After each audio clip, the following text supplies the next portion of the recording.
கோரிக்காக ஒரு வாரத்துக்கு பின்னால மறைஞ்சிருந்து சோனா குருவியும் ரீட்டாக்கிலையும் பேசிக்கிறத கவனிச்சுக்கிட்டு இருந்தது. சோனா குருவியும் ரீட்டாக்கிலையும் ஒரு கூடையில அவங்களுக்கு கிடைச்ச தானியங்களை சேர்த்து வச்சிருந்தாங்க. ரீட்டா, நமக்கு இன்னைக்கு தேவைக்கு அதிகமாவே தானியங்கள் கிடைச்சிருக்கு. ஆனா இன்னைக்கு நான் உணவு தேட கிளம்புறப்ப என் பையன் குக்கு இனிப்பான பழங்கள் வேணும்னு கேட்டான். ஆமா சோனா, என்னோட பையன் மிட்டு கூட பழங்கள் கிடைச்சா எடுத்துக்கிட்டு வர சொன்னான். ஆனா என்ன பண்றது, நமக்கு பழங்களே கிடைக்கல. ரீட்டா, சரிவா, நம்ம இன்னும் கொஞ்சம் தூரம் பறந்து போய் ஏதாவது பழங்கள் கிடைக்குதான்னு பாப்போம். சோனா குரு இப்படி சொன்ன உடனே ரீட்டா கிளி தானியங்கள் இந்த கூடைய தன்னோட அழகான தூக்கிக்குச்சு. ரீட்டா, இந்த கூடைய வேற நாம ஏன் தூக்கிட்டு போகணும்? இது இங்கே ஓரமா வச்சுட்டு வா, இங்க யாரும் இல்லை, அதனால நம்ம பயப்படாம இங்க வச்சுட்டு போகலாம். சோனா குருவி இப்படி சொன்ன உடனே அந்த தானியங்கள் இருந்த கூடைய அவங்க இருந்த மரத்துக்கடியில வச்சுட்டு பிறகு அவங்க 2 பேரும் இனிப்பான பழங்களை தேடி பறந்து போறாங்க. இந்த சந்தர்ப்பத்துக்காக காத்திருந்த கோரிக்காக உடனே தான் மறைஞ்சிருந்த இடத்த விட்டு வெளியே வந்துச்சு. இந்த தானியங்களை எடுத்துக்கிட்டு போறவங்களுக்கு இந்த கூடை ஃப்ரீ. இப்படி நினைச்ச கோரிக்காகும் பிறகு அந்த கூடையை தூக்கிட்டு அங்கிருந்து பறந்து போயிடுச்சு. கோரிக்காக வீட்டுக்கு போனப்ப காலுக்காக ஜகு கூட படுத்து தூங்கிட்டு இருந்தது.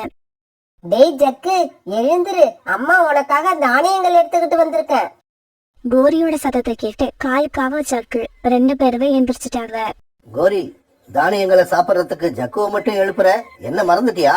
எனக்கும் கொஞ்சம் தானியங்கள் கொடு. காலுஜி, கொஞ்சம் வெயிட் பண்ணுங்க, நானும் என்னோட பையனும் சாப்பிட்டு மீதி இருந்தா உங்களுக்கு தரோம். இந்த சமயத்துல பழங்களை தேடி போன சோனா குருவிக்கும் ரீட்டாக்கிளிக்கும் ஒரு நதி ஓரத்துல கொஞ்சம் பழங்கள் கிடைச்சது. சோனா, நம்ம வேலை சீக்கிரமா முடிஞ்சிடுச்சு. இன்னைக்கு தானியங்களும் கிடைச்சிருக்கு, பழங்களும் கிடைச்சிருக்கு. அந்த பழங்களை எடுத்துக்கிட்ட சோனா குருவியும் ரீட்டாக்கிளியும் பிறகு தானியங்கள் இந்த கூடையை வச்சுட்டு போற இடத்துக்கு வந்தாங்க. இப்படி வந்த இவங்க 2 பேரும் அவங்க வச்சுட்டு போன இடத்துல கூடை இல்லாத பார்த்துட்டு அதிர்ச்சி ஆனாங்க. ரீட்டாக்கிளி அழவே ஆரம்பிச்சிருச்சு. எவ்வளவு கஷ்டப்பட்டு தானியங்களை எடுத்து வச்சோம், அவ்வளவும் போயிடுச்சு. தானியங்கள் போனா கூட பரவாயில்ல, எங்க அம்மா காலத்துல இருந்து நான் வச்சிருந்த கூடையும் அது கூட சேர்ந்து போயிடுச்சு. இந்த காட்டுல இதுக்கு முன்னாடி இப்படி எல்லாம் திருட்டு நடந்ததே இல்ல. இது எனக்கு ரொம்ப ஆச்சரியமா இருக்கு. ரீட்டா, அழாத, என் கூட வா, எங்க வீட்டுல கொஞ்சம் தானியங்கள் இருக்கு, அதை நான் உனக்கு தரேன். பிறகு சோனா குருவும் ரீட்டாக்கிளியும் தங்களுடைய வீடுகளுக்கு பறந்து போனாங்க. அம்மா அம்மா, எனக்கு இன்னைக்கு தக்காளி சாப்பிடணும் போல ஆசையா இருக்கு, அதனால எனக்கு தக்காளி எடுத்துக்கிட்டு வாங்க. காலுஜி, நம்ம பையன் சொல்றது காதுல விழுதா? அவனோட ஆசையை நிறைவேத்துங்க. இங்க பாருடா ஜக்கு, உழைச்சி சாப்பிட்றவங்க தான் அவங்க விருப்பப்பட்டதை சாப்பிட முடியும். நாம திருடி சாப்பிட்றவங்க, அதனால திருட போன இடத்துல என்ன கிடைக்குதோ அதை சாப்பிட்டுட்டு திருப்தி அடைஞ்சுக்கணும். டேய் ஜக்கு, உங்க அப்பா எப்பவுமே இப்படிதான். நாம ஆசைப்பட்டதை திருடி எடுத்துக்கிட்டு வர மாட்டாரு. நீ கவலைப்படாத, புறாவோட தோட்டத்துல இந்த தடவை தக்காளி தான் பயிர் பண்ணிருக்கு. அங்க இருந்து நான் உனக்கு கண்டிப்பா எடுத்துக்கிட்டு வரேன். கோரி, நானும் உன் கூட வாரேன். நானும் தக்காளி சாப்பிட்டு ரொம்ப நாள் ஆகுது. பிறகு காலுக்காகவும் கோரிக்காகவும் 2 பேரும் புறாவோட தக்காளி தோட்டத்தை நோக்கி பறந்து போனாங்க. இவங்க 2 பேரும் தக்காளி தோட்டத்துக்கு போய் சேர்ந்தப்ப புறா தன்னோட தோட்டத்துல வேலை செஞ்சுக்கிட்டு இருந்தது. காலுஜி, என்ன இது? இந்த புறா இப்படி வயல்ல வேலை செஞ்சுக்கிட்டு இருந்தா நம்மளால எப்படி தக்காளி திருட முடியும்? கோரி, கொஞ்சம் பொறுமையா இரு. உழைக்கிறவங்க எல்லாருமே கொஞ்ச நேரம் கழிச்சு ஓய்வு எடுப்பாங்க. அந்த சமயம் வர்ற வரைக்கும் நாம காத்திருக்கணும். இப்படி ரொம்ப நேரம் தன்னோட தோட்டத்துல வேலை செஞ்ச புறா பிறகு ஒரு மரத்தடிக்கு வந்துச்சு. ரொம்ப நேரம் வெயில்ல நின்னு வேலை செஞ்சதால உடம்பு ரொம்ப களைப்பா இருக்கு, கொஞ்ச நேரம் இந்த மரத்தடியில படுத்து ஓய்வெடுப்போம். இப்படி அந்த மரத்தடியில படுத்த புறா கொஞ்ச நேரத்துல எல்லாம் தூங்க ஆரம்பிச்சிருச்சு. காலுஜி, நீங்க உழைக்கலன்னா கூட உழைக்கிறவங்கள பத்தி சரியா தெரிஞ்சு வச்சிருக்கீங்க. நீங்க சொன்ன மாதிரியே புறா படுத்து தூங்குது. இங்க பாரு கோரி, நீ புறா கண் விழிக்குதா இல்லையான்னு பாத்துக்க. நான் போய் தக்காளியா திருடிக்கிட்டு வந்துடுறேன். காலுஜி, தக்காளி பறிக்கிறப்ப எங்க அம்மாவுக்கும் சேர்த்து கொஞ்சம் அதிகமா பறிச்சுக்கோங்க. எங்க அம்மாவுக்கு தக்காளினா ரொம்ப பிடிக்கும். கோரி, நாம எந்த உணவை திருட போனாலும் உடனே எங்க அம்மாவுக்கு அது பிடிக்கும்னு சொல்றேன். உங்க அம்மாவுக்கு பிடிக்காத உணவுன்னு இந்த உலகத்துல ஏதாவது இருக்கா இல்லையா? இப்படி சொன்ன காலுக்காக தோட்டத்துக்கு போய் அங்க இருந்து தக்காளிகளை பறிச்சு ஒரு கூடையில போட்டுக்கிச்சு. கோரி, கூட நிறைய தக்காளிகளை பறிச்சாச்சு, சீக்கிரம் கிளம்பு, இந்த இடத்த காலி பண்ணுவோம். பிறகு அந்த தக்காளி கூடைய தூக்கிட்டு காலுக்காகவும் கோரிக்காகவும் தங்களோட வீட்டுக்கு போனாங்க. ஆனா தன்னோட தோட்டத்துல நடந்த எதை பத்தியும் தெரியாத புறா அந்த மரத்தடிய படுத்து தூங்கிட்டு இருந்தது. பிறகு ரொம்ப நேரம் கழிச்சு கழுகக்கா புறாவை பார்க்க அந்த தோட்டத்துக்கு வந்துச்சு. புறா தன்னோட தோட்டத்துல படுத்து தூங்கிட்டு இருக்கதை பார்த்த கழுகு பிறகு எழுப்ப ஆரம்பிச்சது. ஏய் புறா, ஏன் இங்க படுத்து தூங்கிக்கிட்டு இருக்க? தூக்கம் வந்தா வீட்டுல போய் படுத்து தூங்க வேண்டியது தானே? கழுகோட சத்தத்தை கேட்ட புறா தூக்கம் கலைஞ்சு எந்திரிச்சு உட்கார்ந்தது. கழுகக்கா வாங்க, என்ன விஷயமா வந்தீங்க? புறா, என்னோட பேர பசங்க எல்லாம் ஊர்ல இருந்து வந்திருக்காங்க. அவங்களுக்கெல்லாம் தக்காளி சட்னின்னா ரொம்ப பிடிக்கும். அதனால எனக்கு 3 கிலோ தக்காளி கொடு. கழுகக்கா 3 கிலோ என்ன, 5 கிலோவா வாங்கிக்கிட்டு போங்க. இப்படி சொல்லிட்டு தோட்டத்துக்கு போய் பார்த்த புறா அதிர்ச்சி ஆயிடுச்சு. ஏன்னா அங்க இருந்த தக்காளி செடிகள்ல இருந்த தக்காளிகள் நிறைய திருட்டு போயிருந்தது. போச்சு போச்சு, என்னோட உழைப்பெல்லாம் வீணா போச்சு. யாரோ என்னோட தோட்டத்துக்கு வந்து விளைஞ்சிருந்த நிறைய தக்காளிகளை திருடிக்கிட்டு போயிட்டாங்க. புறா, கொஞ்ச நேரம் அமைதியா இரு. நேத்து நான் சோனா குருவியையும் ரீட்டா கிளியையும் பார்த்தேன். அவங்க காட்டுக்குள்ள தானியங்களோட வச்சிருந்த கூட கூட திருட்டு போயிடுச்சான். இப்படி திருட்டு போய்கிட்டு இருந்தா இந்த காட்டுல நாம நிம்மதியா வாழ முடியாது. இங்க பாரு புறா, நீ ஏன் கவலைப்படுற? நாம எல்லாம் ஒன்னா சேர்ந்து இந்த காட்டுல உள்ள அந்த திருட்டு பறவைய கையும் களவுமா பிடிப்போம். கவலைப்படாத. பிறகு கழுகக்கா புறாவை கூப்பிட்டுக்கிட்டு சோனா குருவிய பார்க்க போச்சு. இங்க பாரு சோனா, அந்த திருட்டு பறவைய நான் பிடிக்கிறதுக்கான நேரம் வந்துடுச்சு. இதுக்கு அப்புறமும் பொறுமையா இருந்தா நாம நிறைய இழப்புகளை சந்திக்க வேண்டி வரும். இங்க பாருங்க கழுகக்கா, பொதுவா ராத்திரியே தான் திருடர்கள் வருவாங்க. அப்படி வந்தாங்கன்னா நம்ம அவங்கள கண் வச்சு கையும் களவுமா பிடிச்சிடலாம். ஆனா இந்த திருடங்க பகல் நேரத்திலயும் வந்து திருடிட்டு போறாங்க. எப்ப வராங்கன்னு தெரியல, எப்படி போறாங்கன்னு தெரியல. எல்லாமே மர்மமா இருக்கு. இங்க பாருங்க, புறாவோட தோட்டத்துல இருந்து தக்காளி பழங்களை திருடிட்டு போன அந்த திருடங்க கண்டிப்பா மறுபடியும் அங்க திருட வருவாங்க. சாப்பிடுமா, சாப்பிடு. வயிறு நிறையிற வரைக்கும் சாப்பிடு. இது பத்தலன்னா இன்னும் கேளு, நிறைய எடுத்துக்கிட்டு வரேன்.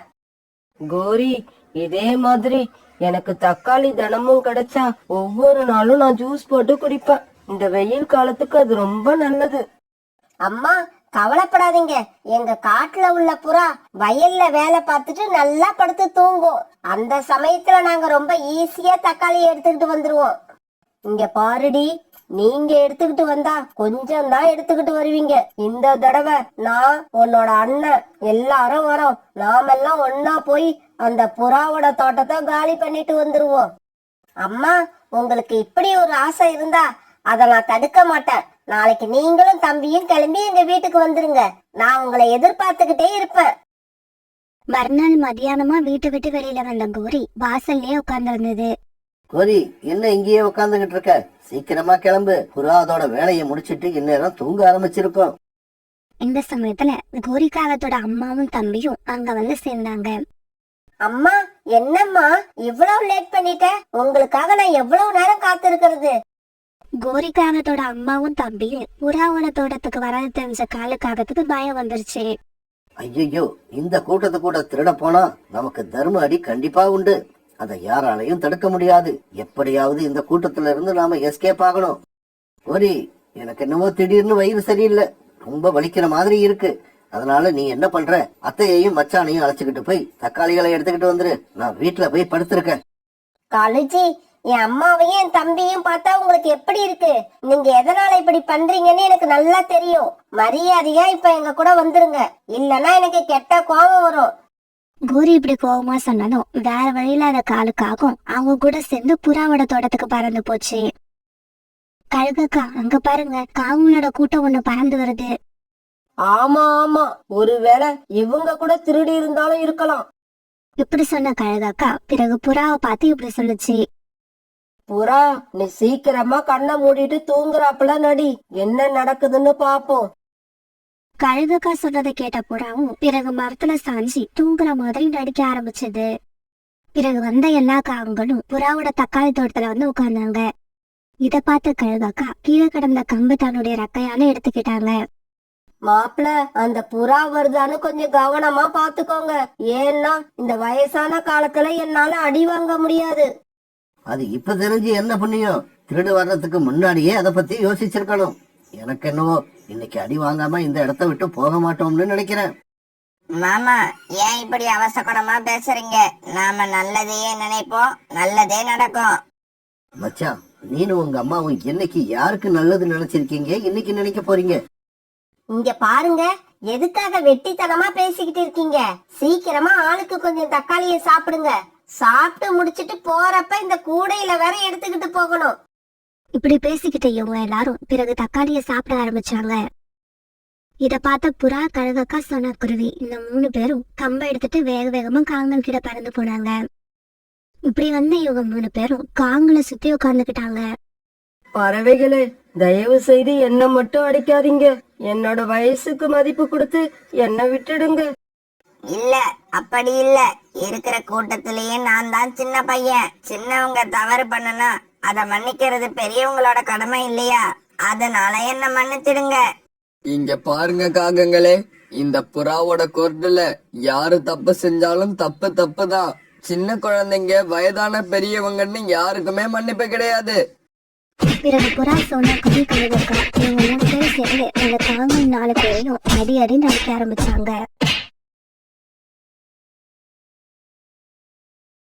ஒரு நாள் சாயங்காலம் காலுக்காக தன்னுடைய வேலையை விட்டு திரும்பி வீட்டுக்கு வந்துகிட்டு இருந்தது. இப்படி வீட்டுக்கு வந்த காலுக்காக கோரிக்காக அன்னைக்கு 3 முட்டைகள் இட்டு இருக்கிறத பார்த்துட்டு ரொம்ப சந்தோஷமாச்சு. நான் அப்பா ஆக போறேன், நான் அப்பா ஆக போறேன். அப்பா ஆக போறத நினைச்சு காலுக்காக இவ்வளவு சந்தோஷமா இருக்கிறப்ப கோரிக்காக தான் அம்மா ஆக போறத நினைச்சு சந்தோஷப்படாம ரொம்ப வருத்தமா இருந்தது. கழுச்சி, இப்ப ஆட்டம் போடுறத நிறுத்த போறீங்களா இல்லையா? என்னமோ இந்த உலகத்திலேயே நீங்க மட்டும்தான் அப்பாவாக போறப்பல இப்படி ஆடுறீங்க. குழந்தை பிறக்கிறது எல்லா வீட்லயும் நடக்கிற சாதாரண விஷயம்தான். கோரி, பொதுவா குழந்தை பிறக்கிறது மத்தவங்களுக்கு சாதாரண விஷயம்தான். ஆனா அந்த குழந்தையோட அப்பா அம்மாவுக்கு அப்படி இல்ல. அவங்களுக்கு அது ஒரு வரம் கிடைச்ச மாதிரி. நான் அப்பா ஆக போறத நினைச்சா எனக்கு ரொம்ப சந்தோஷமா இருக்கு. ஏன், நீ அம்மா ஆக போறத நினைச்சு உனக்கு சந்தோஷமா இல்லையா?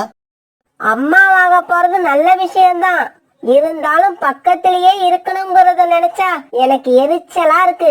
இங்க பாருங்க, நான் இப்பவே சொல்லிட்டேன், என்னால இந்த முட்டை பக்கத்திலேயே உட்கார்ந்துருக்க முடியாது. கோரி, இதுதான் விஷயமா? கவலைப்படாத, நான் முட்டை பக்கத்திலேயே இருந்து முட்டைய பாத்துக்கிறேன். முட்டைய பாத்துக்கிட்டு நீங்க வீட்டுல உட்கார்ந்துட்டீங்கன்னா வேலை செஞ்சு சம்பாதிச்சுக்கிட்டு வர்றது யாரு? இங்க பாருங்க, பக்கத்து காட்டுல இருக்கிற உங்க அம்மா சும்மா தானே இருக்காங்க. அவங்கள வந்து முட்டை பக்கத்திலேயே உட்கார சொல்லுங்க. ஆமா, உனக்கு தான் எங்க அம்மாவை கண்டாலே பிடிக்காதே. ஆனா இப்ப அவங்கள கூப்பிட்டு நம்ம வீட்டுல வச்சுக்கணும்னு சொல்ற. உன்னோட மனசு எப்ப இப்படி மாறுச்சு? கழுஜி, இந்த கோரிக்கு ஏதாவது காரியம் ஆகணும்னா மனசை எப்படி வேணாலும் மாத்திப்பா. கோரி, எங்க அம்மா வயசானவங்க. அவங்களால இந்த முட்டைய பாதுகாக்க மட்டும்தான் முடியும். மத்தபடி வீட்டு வேலையெல்லாம் செய்ய சொல்லக்கூடாது. காலுஜி, முதல்ல நீங்க போய் உங்க அம்மாவை அழைச்சுக்கிட்டு வாங்க. மத்த விஷயத்த பத்தி எல்லாம் அப்புறம் பேசுவோம். கோரி இப்படி சொன்ன உடனே காலுக்காக தன்னோட அம்மாவை கூப்பிட பறந்து போச்சு. டேய் காலு, என்னடா அதிசயமா இருக்கு. ரொம்ப நாளைக்கு அப்புறம் என்ன பார்க்க வந்திருக்க. வாடா, உள்ள வா. பிறகு காலுக்காக தன்னோட அம்மா வீட்டுக்குள்ள போச்சு. டேய் காலு, என்னடா சாப்பிடுற? வீட்டுல சாதம் சாம்பார் எல்லாம் இருக்கு, கொஞ்சம் சாப்பிடுறியா?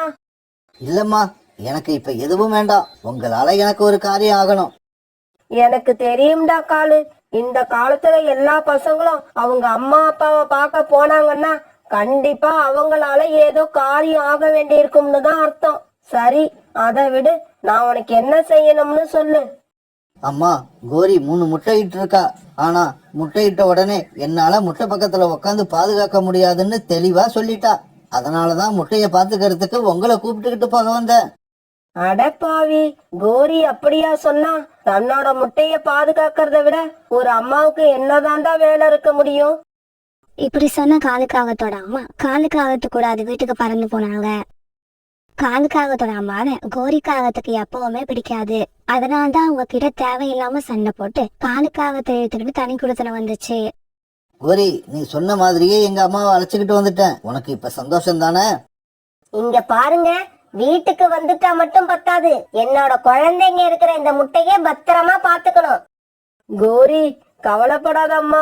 என்னோட பேர பசங்க இருக்கிற இந்த முட்டைய நான் பத்திரமா பாத்துப்பேன். பிறகு முட்டைகள் இருந்த கூட்டுல இருந்து கோரிக்காக கீழே இறங்க காலுக்காகத்தோட அம்மா அந்த கூட்டுல போய் உட்கார்ந்தாங்க. பிறகு மறுநாள் காலையில காலுக்காக வழக்கம் போல வேலைக்கு கிளம்பி பறந்து போச்சு. அத்தை, முட்டைய பத்திரமா பாத்துக்கோங்க. முட்டைய தனியா விட்டுட்டு எங்கேயும் கிளம்பி போயிடாதீங்க. நான் எங்க அம்மா வீடு வரைக்கும் போயிட்டு வரேன். இப்படி சொன்ன கோரிக்காவும் தான் அத்தையோட பதிலை எதிர்பார்க்காம அங்கிருந்து கிளம்பி பறந்து போயிடுச்சு. ஏண்டி கோரி, என்னடி இது திடுதிப்புன்னு இங்க வந்து நிக்கிற? நீ முட்டையிட்டு இருக்கன்னு நான் கேள்விப்பட்டது உண்மையா இல்லையா? நீ முட்டையிட்டது உண்மையா இருந்தா முட்டைய தனியா விட்டுட்டு இப்படி வந்திருக்க மாட்டியேடி. அம்மா, நான் முட்டையிட்டது உண்மைதான். இருந்தாலும் முட்டைய நான் தனியா விட்டுட்டு வரல. காலேஜியோட அம்மாவை வர வச்சு வீட்டுல விட்டுட்டு வந்திருக்கேன். அவங்கதான் இனிமே முட்டைய பாதுகாக்க போறாங்க. ஏண்டி கோரி, 1000 தான் இருந்தாலும் முட்டைய அம்மா பாத்துக்கிற மாதிரி யாரும் பாத்துக்க முடியாது. அம்மா, நீ சும்மா இந்த பழைய கதையை பேசிக்கிட்டு இருக்காத. முட்டைக்கு ஏதாவது ஆயிடுச்சுன்னா அவங்கள நான் சும்மா விட மாட்டேன். இந்த மாதிரி கோரிக்காக தன்னோட அம்மா கிட்ட பேசிக்கிட்டு இருக்கப்ப காலுக்காகவும் தன்னுடைய வேலையை முடிச்சிட்டு வீட்டுக்கு திரும்பி வந்துச்சு.